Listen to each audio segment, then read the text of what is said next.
So advertising is everywhere. Everywhere you go, whether you're online, whether you're walking through the grocery store, whether you're driving along in your car, or you're watching TV or whatever, there are commercials, there's ads everywhere. Everywhere you go. So we're going to play a little game. I want to see how much you know about advertising. Yeah, I know, we're doing this in church. Kind of wild.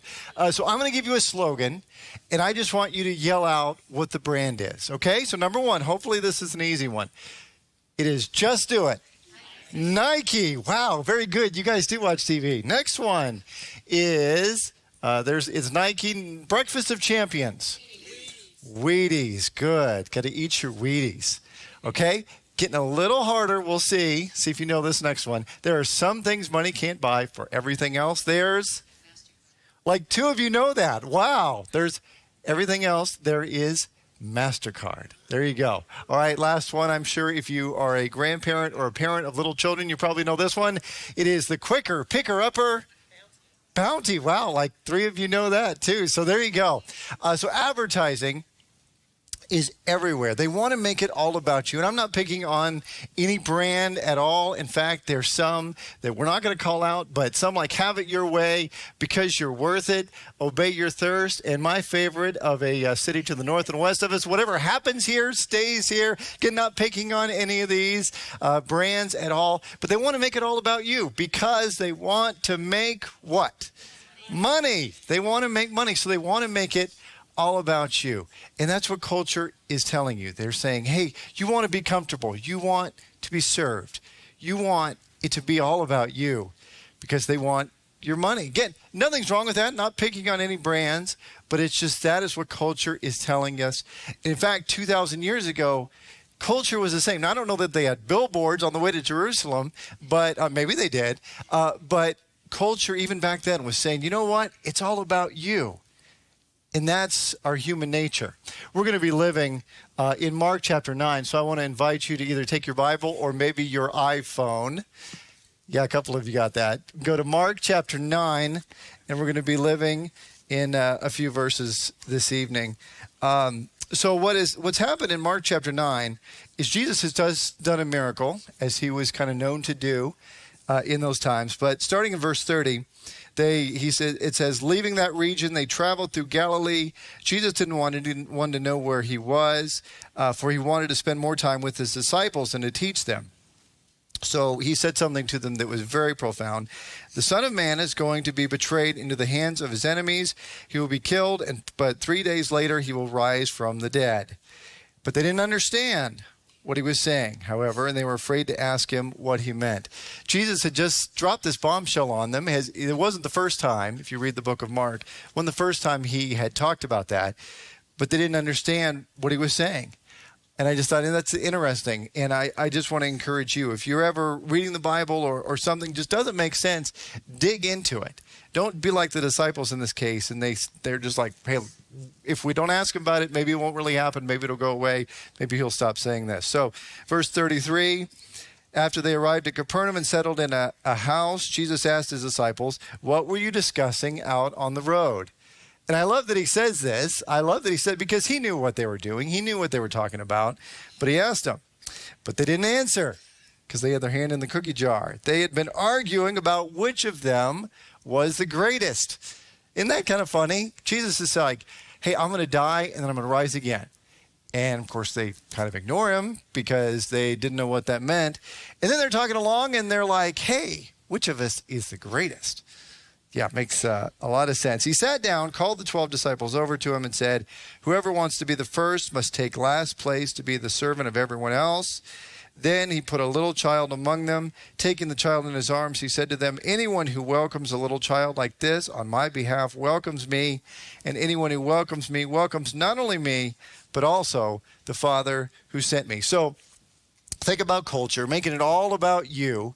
Even 2,000 years ago, making it all about you. That's human nature. Jesus comes and turns it upside down, turns it on its head. And he's saying, be the servant of everyone else. Talk about countercultural. But that's what he said, be the servant of everyone else. Everyone say servant. Servant. Even kind of saying it, you're like, that's just so weird. It's like I'm putting myself below others. We'll get to more of that in a minute. So be a servant of everyone else. So what are some action items? Because I like action items. Like, okay, what do I do to walk this out? What does this mean? So number one is embrace humility. Embrace humility. So again, we're going to go back to our story in Mark chapter 9. So the disciples are arguing about who's the greatest. And it's human nature. We have a saying in sports. I'm a big sports fan, but it's the GOAT. Have you ever heard this before? Yeah. Everybody wants to be the GOAT. Stands for greatest of all time. The GOAT. And we're always talking about who's the GOAT in this, who's the GOAT in that. And I read about the disciples, and I'm like, what's their deal? Jesus just said, I'm going to die. And they're 2 seconds later talking about who the greatest is, who the GOAT disciple is. But, you know, when I'm in an honest moment, that's me.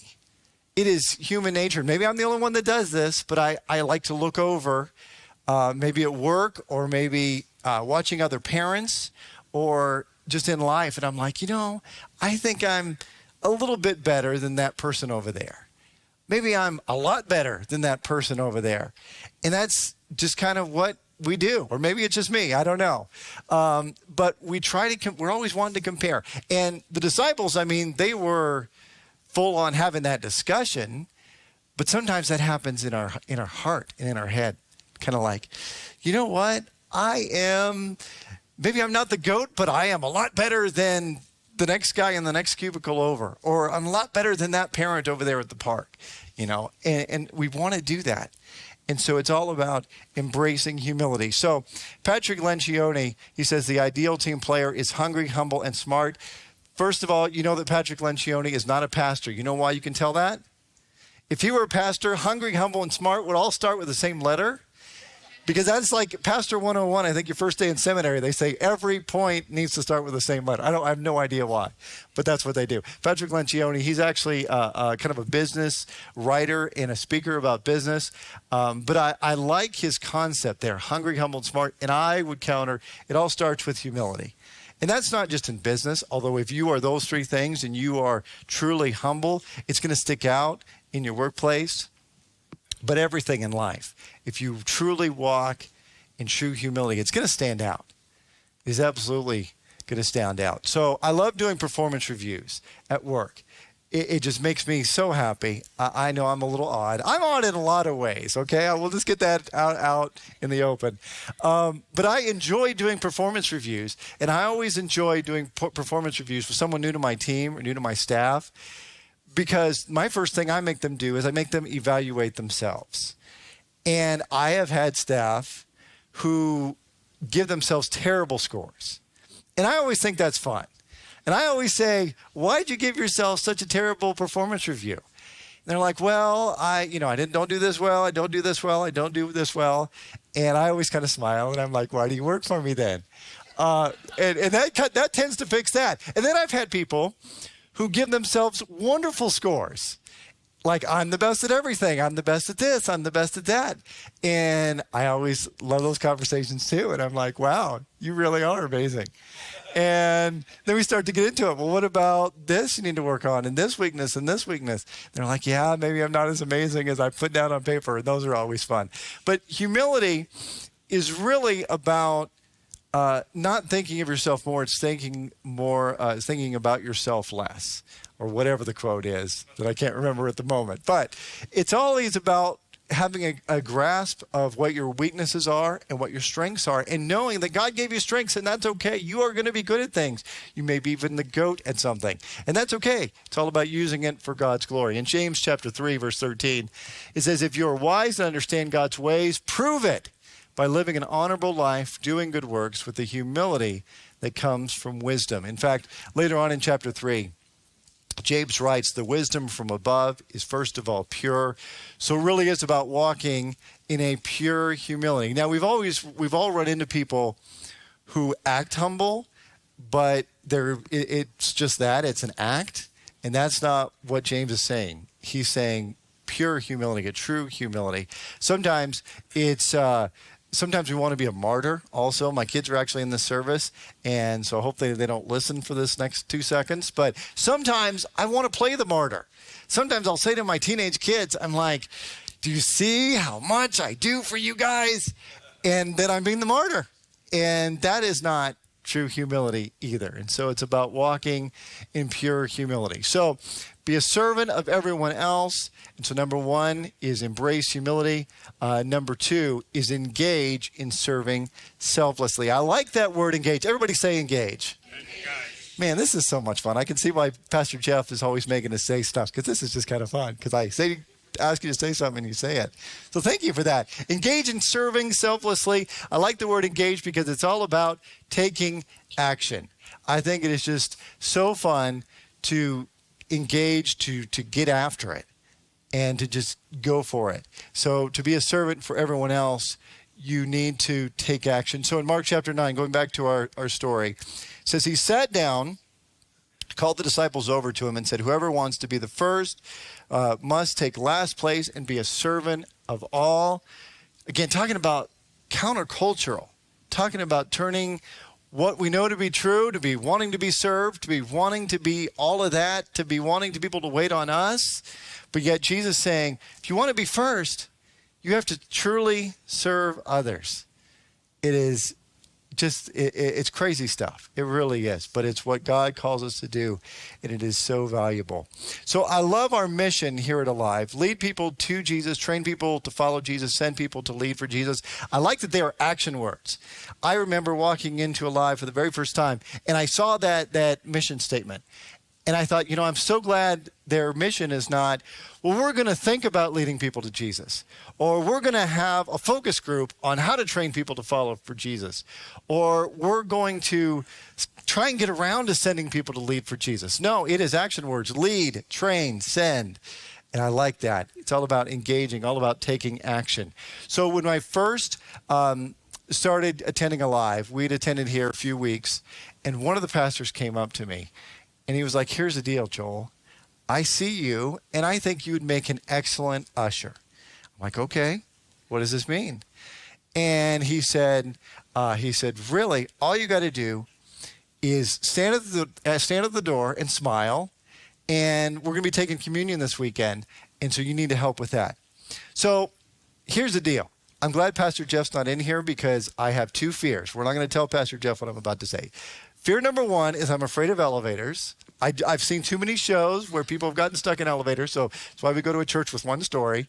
And then number 2, I had nightmares that I would be that usher. So, okay, back in the day, I'm going to back up. Back in the day, before we got these nice little communion all-in-one package kind of thing, which is a wonderful invention, we used to have these massive trays. I mean, I think they were like this big, more like this. But anyway, the ushers would pass out the communion trays to all of the seats. Now, communion is such a powerful thing. We do it once a month here at Alive.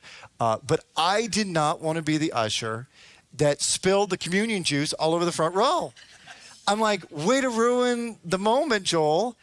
And so the next day, after being an usher for one weekend, I went to my wife and I said, sorry to say it, but we got to leave Alive. She's like, why do we have to leave the church? And I said, because I can't be an usher anymore. Because I am going to spill the juice with the communion thing that's like this big. I'm going to spill it on somebody, and I just know I can't do it.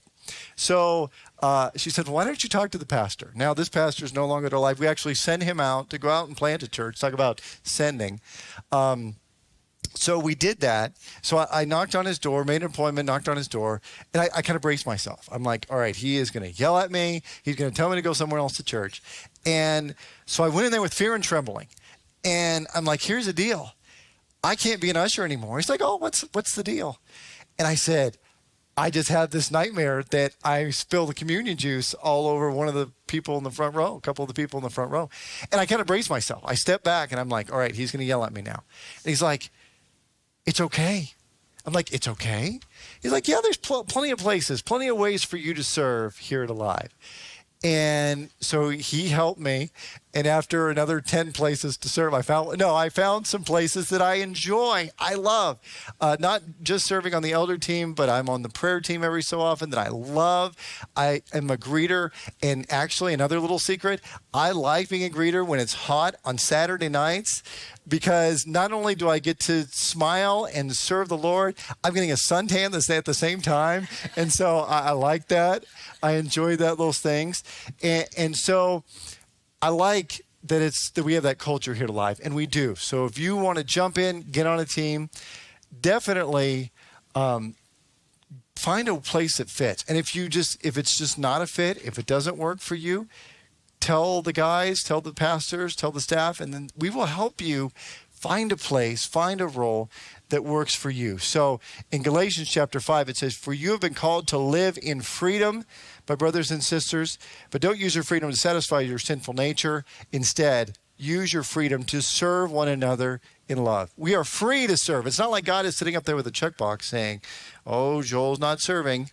No, we are free to serve. And because we are free to serve, we are free to take advantage of the opportunities to serve that God puts in front of us. And I love that. I love that we are free, and it's not a checkbox. So here's the deal. Here is why I am so passionate about serving in Alive and why I enjoy it so much. When you exercise, there's this whole thing called muscle memory. And I enjoy having that opportunity to serve because it kind of gets me used to looking for opportunities to serve elsewhere. And I like that because that's not naturally me. My family's over there like, yeah, amen. But that's not me. But because I have been in the habit of just looking for ways to serve, I've kind of started to enjoy it. Years ago, there was a staff member at my work, and this guy just did not like me. His name was Bob, or I'm going to call him Bob. And he did not like me at all. He was always looking for ways to make me look bad.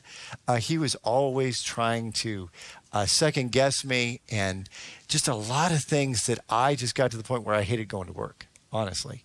And I definitely got to the point where, I hate to even say this, there were moments where I even hated him. And I don't do that lightly. I've never been able to say that about anybody before then or after them then, but I just, could not stand this person. And I'm like, God, what are you doing? And so it was just day after day, year after year where I had to deal with this person. And I'm like, what are you doing, Lord? Well, a couple years into that, Bob got cancer. And Bob had alienated several people at this point. And Bob didn't have any family here in town. And I heard of a need to take him to his chemotherapy appointments, to help love on him. And a couple of people stepped up, but I thought, I just need to do this. I just need to step up and love on Bob. And I tell you what, it is really hard to be angry with someone when you are spending time in the cancer center, taking them to their chemotherapy appointments. And again, this is not me. This is not normally who I am, but I did it. And I'm so thankful I did, because it really gave me an understanding of who Bob was and kind of why he was the way he was. And it really gave me an insight into his life. And we spent lots of time together. I even took my kids over to his house. I actually, through it all, interestingly enough, just by chance, he ended up moving into the same neighborhood I lived in. And so that gave even more opportunities to help when, he bought furniture or putting things together or whatever, to really go in and love on him. And I even heard from him just a few days ago. And I just think about how far we came through all of that. And we really developed a friendship. We really did. And I'm just so thankful that I had that opportunity to love on him. Now, I'm not thankful that he went through what he went through. Again, he's feeling great now. He's doing wonderful. But it was just such a growth process for me. I feel like I got 100 times more out of the experience of serving him than he got, if that makes any sense. And so it was just so powerful. So that's why I'm so into serving at Alive, just because it gets you in that mindset of looking for the Bob in your life. And I look around this room and online, I guarantee you, probably just about all of you have a Bob in your life, whether it's a neighbor, whether it's a coworker, whether it's someone in your family, just maybe someone not easy to serve. But when you look for those opportunities to serve them, you will grow more than you ever expected. So getting back to our content of being a servant of everyone else. So it starts with embracing humility. Number 2, engage in serving selflessly. And then number 3, examine and evaluate daily. Examine and evaluate daily. Everyone say examine and evaluate. Did you notice they all start with E's? That wasn't my idea. I had something completely different, but they were like, you could say that, you know, in Pastor 101 school, they say everything's got to start with the same letter. So there you go. Examine and evaluate daily. So in Mark 9:37, back to the story, Jesus sits down, it says. It actually says he sits down. And I'm sure the disciples all kind of pressed in. They were like, all right, Jesus is going to do some big miracle here, or he's going to give us some amazing teaching. And so I'm sure they were all, taking out their notepads, ready to write something down. And Jesus just sits down and he says, all right, here's the secret. If you want to be first, be the servant of everyone else. Then he calls a little child over to him. And he says, whoever welcomes a little child like this on my behalf welcomes me, and anyone who welcomes me welcomes not only me, but also my Father who sent me. So back in that day, the children had the lowest social status that anybody could have. And it's just so interesting how Jesus was continually elevating women and children and those otherwise marginalized by culture, by society. And I love that. But Jesus engaged with the kids. And here's the thing. He's saying, you know what? Serving is not about me. It is actually about God through me. And it's this continual act of surrender. And so I think about this. I think about this picture of kids hanging out with Jesus. And I think about my own children. Now, my kids are like super massive these days. Thankfully, they look like their mother. They get their good looks from their mother, not from me, because they wouldn't look good then. But when they were little, when they were like little kiddos, and I would come in from work or whatever, they would come running. They were actually excited before they became teenagers. They were actually excited to see me, and they would come running. Of course, now if these kids who are all massively huge, if they came running at me, now I'm getting out of the way because I'm like, they're going to run me over. But I just love that picture. I think about Jesus hanging out with children and him bringing over a little child saying, hey, whoever welcomes a little child like this, you're actually welcoming me. That's what they used to look like back in the day. Yes, before they became massive teenagers like they are now. But I just love that Jesus hung out with children. There is a scene in my favorite show. I'm just going to confess to it right now. I am a fanboy when it comes to the show, The Chosen. I love it. Has anybody ever seen The Chosen? Yes, good stuff. And there is this clip that I had to show it to you because I love this clip. It's from season 1, and it's Jesus actually interacting with children. And it just gets me every time I see it. So go ahead and watch this clip. What is my reason for being here? And the answer is for all of you.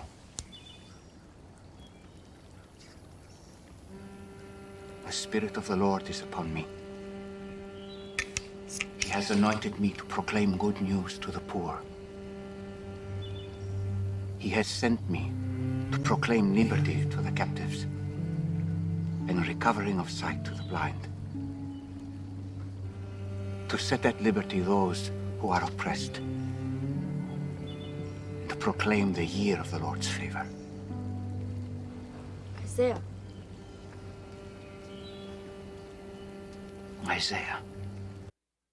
So did you catch how Jesus answered his own question. He said, "Why have I come?" And Jesus said, "I came for you." And I love that. He came for all of us. And it doesn't matter your social status, doesn't matter your gender, or how much money is in your bank account or not in your bank account, doesn't matter what you do for a living or what your age is. Doesn't even matter who you're going to vote for in November. Ooh, I just said that. But Jesus came for all of us. And I will say, if you've never begun a relationship with Jesus, I encourage you, I urge you to trust in him, to give your life over to him. Jesus said to the crowd, "If any one of you wants to be my follower, you must give up your own way, take up your cross daily, and follow me." And here's the thing. Take up your cross, kind of an interesting, challenging picture. And he's talking about serving. And I think about serving. And you know what? Sometimes when we serve, it's not just all llamas and unicorns, as I like to say. It's not always going to be great. Sometimes serving is messy. Whether it's sometimes serving around here or serving in your family, serving in your home, serving your coworkers, you can say, you know what?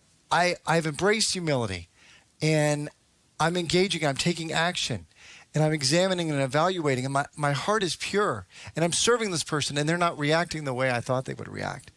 You know what? That's okay. Because when serving is about you, then sure, it's a problem when serving gets messy. But if serving is all about what God is doing in you and through you and in that other person, then it becomes okay when serving gets a little bit messy. Because life is going to be messy. Absolutely. So sometimes taking up your cross does get to be challenging. Jesus says, in this life, you will have trouble. I don't like that verse, but it's true. But he says, trust in God. And Jesus is going to be with us as we take up our cross daily. Now, I think about the slogan. If Jesus had a slogan, what would it be? So again, this is how my mind works. Of course, Jesus didn't need a slogan at all. Certainly didn't. But if he had a slogan, what would it be? And so my twisted mind just tries to come up with fancy stuff. And I don't think I could come up with anything better than Matthew 20:28. For even the Son of Man came not to be served, but to serve others and to give himself as a ransom for many, or to give his life as a ransom for many. And if he did have a slogan for his ministry, I think it'd be something like this. Love motivated him. Absolutely. Love is what caused him to come to us, but he lived it out through service. He lived his ministry in service. Even the night before he died, he's washing his disciples' feet. Just crazy stuff to think about. The God of the universe serving his disciples that way. Then he went to the cross. And then he didn't stay dead. He is alive. Again, in an act of love and an act of service. And so I think that is what his slogan is. So our next step, what are we supposed to do with all this? Here's your next step. And I invite you to put this on your connection card. And first of all, number one, I'm going to skip down to this one. I'm going to go and continue serving and alive. If you are on the team, man, thank you so much. Thank you for being on the team. Lives are being changed because of what you're doing.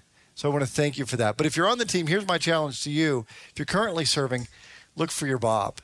Again, I guarantee you have a Bob. Someone that is not the easiest to serve, maybe not even the easiest to love. But look for your Bob. And as you serve here on the team, develop that muscle memory of looking for needs, looking for ways to serve. And then number one, I'm going to start serving at Alive. If this is you, please put that on your next step. Please put that on your connection card because we want to get you on the team. But here's the deal.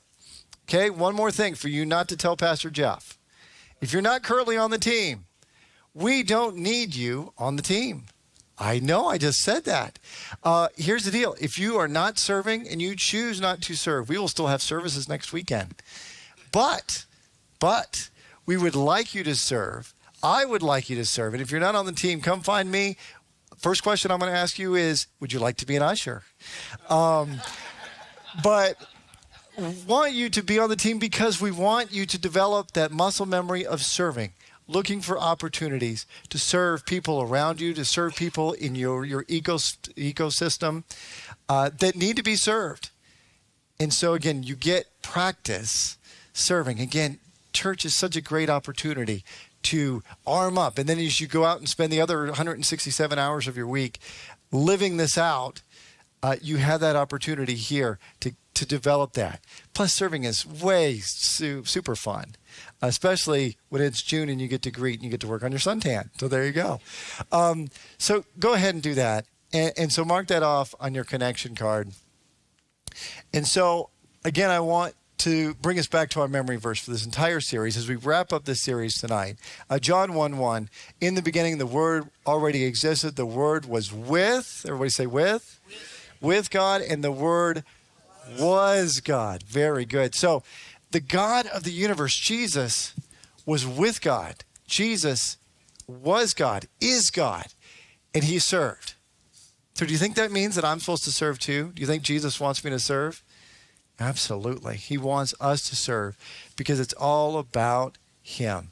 And that's the thing. He wants us to serve, not because it's about us, but it's all about him. Social justice in this world, which is a good thing. Social justice is a good thing. It can be actually trendy at times to serve, so that people want to put it on Instagram or whatever. You see celebrities all the time serving in Africa or doing this or that or feeding the homeless, which again is awesome. I think that is amazing. But here's the thing. Serving isn't about us. Serving should be all about him. And so Jesus says, you know what? When you serve, you're taking up your cross daily to make it all about Jesus so that he can be glorified in us and through us. Go ahead and pray with me.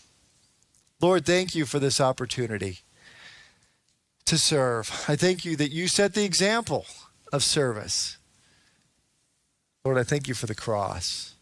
Thank you for that ultimate act of serving. And Lord, I just pray for those watching online. I just pray for those in the room. Lord, we've all got a Bob in our life. Someone that's just hard to love.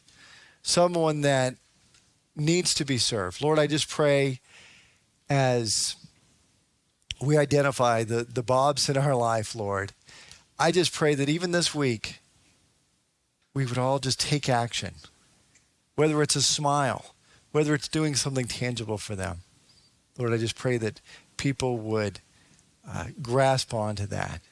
I just pray your blessing over everyone here. And if you're here tonight and you've never given your life to Jesus, I invite you to start right there. So much freedom and hope and peace comes from that relationship with Jesus, the God who came to serve you. If that is your next step, pray with me. Lord, thank you for what you did on the cross for me. Jesus, I believe who you said you are. I believe that you're the Savior of the world. And I believe you died on that cross and you rose again for me. Jesus, I accept what you did for me. I accept that act of service for me, for my heart. Come into my heart. And Lord, thank you for coming in to my life, to my heart. Thank you for the freedom that comes from accepting that.